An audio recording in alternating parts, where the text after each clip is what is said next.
प्रधानमंत्री जी के विजन और मिशन और माननीय मुख्यमंत्री जी की प्रेरणा से इन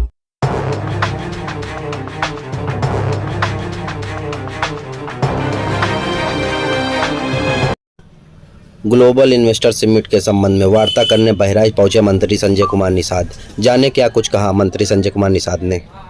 मैं बधाई दूंगा प्रधानमंत्री जी को, माननीय मुख्यमंत्री जी को कि प्रधानमंत्री जी के विजन और मिशन और माननीय मुख्यमंत्री जी की प्रेरणा से इन ग्लोबल इन्वेस्टर समिट हम लोगों ने सफलपूर्वक संपन्न किया।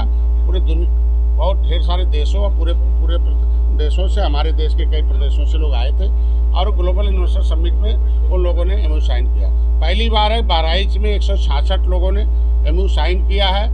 और हमारी सरकार ने, पहली की सरकारें होती थी, क्या होता था पहले कि कुछ ही जिलों में जाकर, चाहे नोएडा में हो, गाजियाबाद में हो, चाहे हो, वही खाली एमओयू होते थे, वहीं फैक्ट्री लगती थी। हमारे लोगों को माइग्रेट करके जाना पड़ता था। पहली बार हमारी सरकार ने चिंता की है हर जिले की कि उसी जगह जिले में जाओ, इन्वेस्ट कराइए, फैक्ट्री लगाइए, टूरिज्म लाइए, आईटी सेक्टर, जिस भी सेक्टर में काम करना हो वहाँ ले आइए, लोगों को निवेश कराइए और लोगों को रोजगार दीजिए।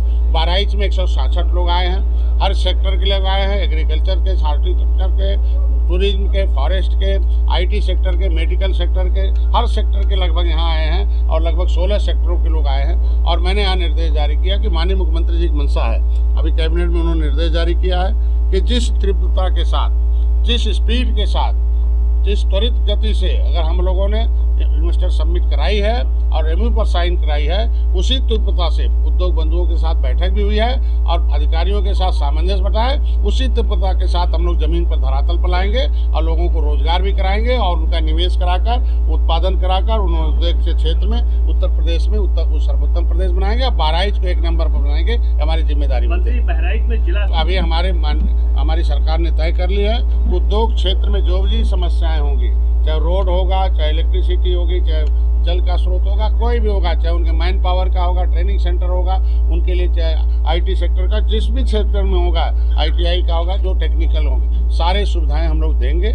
और उद्योग बंधुओं से मैंने कहा है कि आपको हमारी सरकार टैरिफ भी दे रही है, आपको अनुदान के रूप में कुछ सहायता कर रही है, तो आप सहायता लीजिए और जो कोई समस्याओं में बताइए और उसको लेकर आगे बढ़िए। अस्पताल और प्रेस वो भी समय हो जाएगा, अभी तब इतना बड़ा काम हुआ तो उसमें सहयोग दीजिए, वो भी एक काम है। और निश्चित रूप से जब हमारी सरकार इतना बड़ा काम कर रही है, आप लोग मिलकर बहराइच को उत्तम प्रदेश बना रहे हैं, तो आपका भी छोटा मोटा काम है, ये भी हो जाएगा। पीडब्ल्यूडी विभाग बहुत लापरवाही कर रहा है। अभी गोंडा में 4 बच्चों की, हमारी सरकार चिंता कर रही है। कुछ ऐसी सड़कें हैं जिसको हम लोग नए तरीके से बना रहे हैं और कुछ नए तरीके से बना रहे हैं, पिछली सरकारों की बनाई सड़कें हैं। हम जो सड़क बना रहे हैं उस पर आप देखिए, वो निश्चित रूप से कहीं न कहीं कोई टेक्निकल ऐसी घटनाएं न हो, उसके लिए हम लोग चिंता करते हैं और निंदा करते न हो।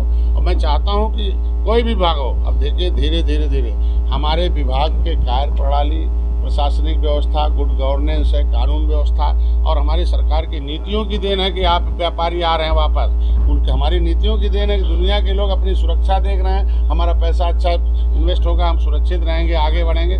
ये आप देखिए कि कितना अच्छा माहौल आप लोगों ने खड़ा किया। अच्छाई की तरफ भी जाइए, छोटी मोटी घटनाएं तो होती रहती है, उसको हम लोग उस समय की घटना अगर आप कहते हो तो कोई इन्वेस्टर समिट यहाँ हो नहीं पाती थी। लोग दिल्ली में जाके इन्वेस्टर समिट करते थे, पूछा जाता था क्यों, कहें यहाँ तो व्यापारी आने के लिए तैयार नहीं। आज हमारे लोग यहाँ बैठे हैं बड़े। मंत्री जी, अभी घटना आपको मालूम होगी, इतनी बड़ी घटना हुई, उसको लेकर सरकार भी कटघरे खड़ी है। देखो, निश्चित रूप हमारी सरकार ने, मैं उसकी निंदा करता हूँ, ऐसी घटना ने उससे हम लोग चिंता करते हैं और सरकार ने जो दोषी है उसके खिलाफ कार्रवाई, जांच लिखा, जो और भी दोषी होंगे उनके खिलाफ भी कार्रवाई होगी। और आगे देखिए होता ही है, कुछ मानवीय त्रुटि हो जाती है, जांच का विषय है और जांच में होने के बाद बड़े बड़े रसूखदार हमारे यहाँ नहीं छोड़े जाते हैं, उनके खिलाफ माननीय मुख्यमंत्री जी कार्रवाई करते हैं।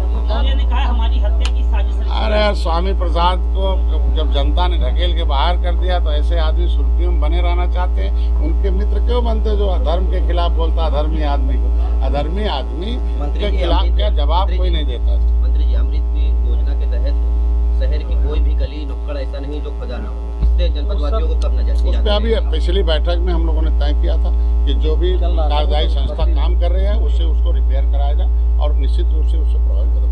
1 मिनट